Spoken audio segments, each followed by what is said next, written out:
Yes guys, welcome to Viewers. Today guys, meron tayong i-share na card trick. Itong card trick na ito guys is bibili lang na card sa tindahan. Okay, so first, papakuha tayo ng dalawang card. Dalawang card. Ayan. Itong card na to is 6 at saka 10. Diamond and then clubs. Ilalagay natin to dito guys, sa gitna. Ayan. Yan, gitang-gitna yan guys ha. So there, and then isa-shuffle natin.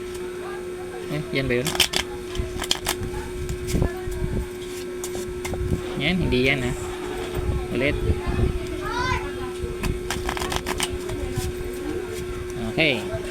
So, kung ikaw yung nagmamagic or nagtitricks, i-ask mo kung ano yung card. Siyempre hindi mo yun alam. Kayo, nakita natin. Ngayon, nakita natin. So, in a split of a second guys, kukunin natin yung dalawang card. Okay? 3, 2, 1. Hindi yan. Hindi yan. Okay? Iba yan. 3, 2, 1. There. Gusto nyo malaman guys kung paano natin ginawa yung trick nito guys, check nyo na lang sa description box or itong nasa taas ng video. Okay? So, that's all for now guys. Thank you for watching. Don't forget to subscribe to our channel, Viewers.